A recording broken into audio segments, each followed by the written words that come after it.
On polling day on the 14th January, it will be the first time in 20 years since 2001 that Dr. Kizza Besigye's name does not appear on the presidential election ballot paper.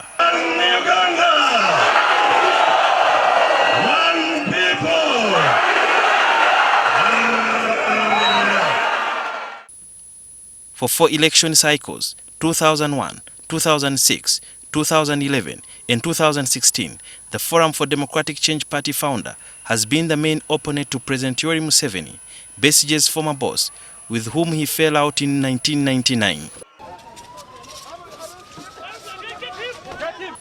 Dr. Besigye, who has been the main opposition leader for 20 years, declared this year that he was not going to contest for the presidency, giving way to other party members, but added that he would focus on rallying Ugandans to take back their power from the current leader, he refers to as gunmen.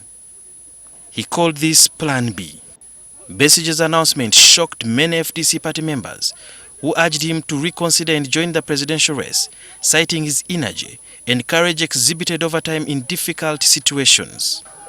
However, Besigye stuck to his decision, and since the presidential nominations on the 2nd and 3rd November 2020, Besigye has not said much. This is a very highly charged political season, and the people are asking that where is Dr. Kizza Besigye?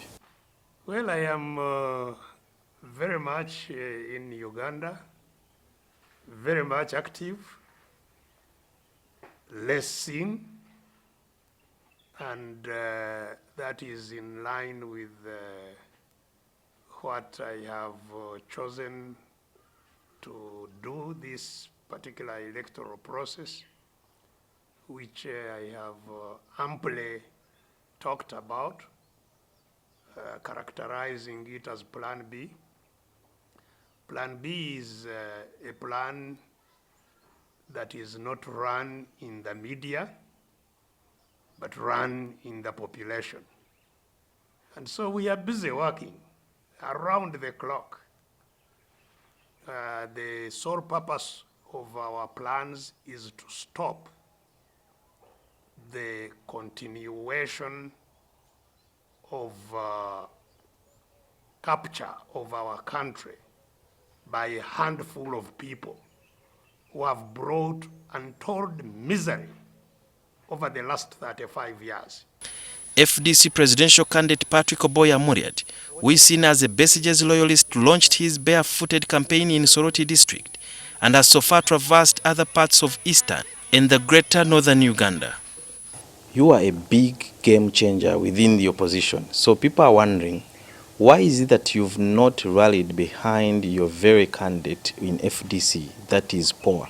The fact that indeed I have not featured in the FDC presidential campaigns at all, but the vibrancy of the campaign is unquestionable.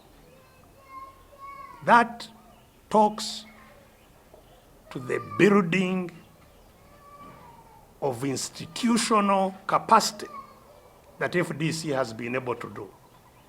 And I think it was worthwhile to demonstrate that, because there has been a lot of talking about personalization of politics, individualization, and cult building. So where is the cult here? NTV also engaged Dr. Besigye on the progress of his Plan B, which is his major focus at the moment. When constitutional framework does not work, people must rise and fight to reinstate constitutionalism in the country. With the recent past, there have been efforts to unite opposition political parties to marshal more support by speaking with one voice, selling the same message. However, these efforts have failed before, with key opposition parties fronting their presidential candidates. No problem with the candidates on other platforms who hold the same message. Because to get liberation, all Ugandans must fight together.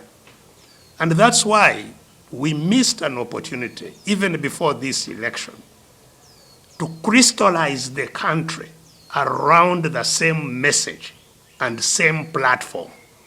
When we distort the purpose of what we are doing as a struggle for an office, we lose it. The narrative that once the opposition is divided, they are bound to fall or even not make it.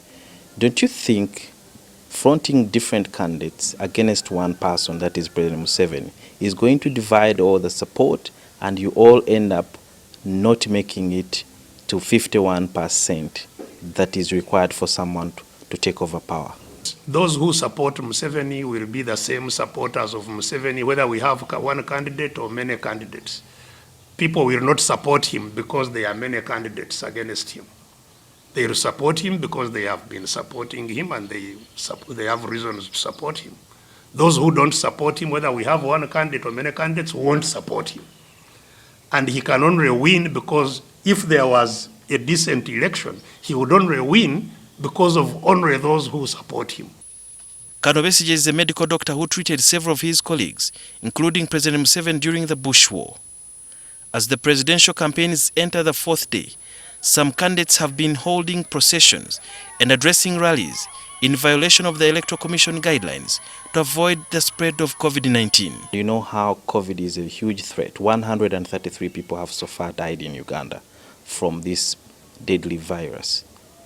What's your take when you see many of the candidates, especially from the opposition, wherever they go, people rally in front of them and behind, not wearing masks, exposing them to this deadly virus that is at stage 4 or phase 4, which is very, very perilous? We saw the Minister of Health herself, the one under whose orders everything was being done, because it is under the Health Act.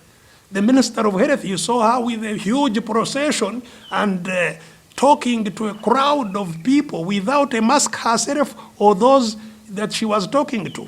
So once you have lost it, once you have demonstrated that you don't believe in what you are saying, why would you like others to believe you? You know? So you saw what happened in the NRM primaries. You know, this was the ruling party showing the way of how they want the country to go. So you cannot talk now about controlling something that you lost control of a long time ago. This election should even have been postponed. Sudhir Byaruhanga, NTV.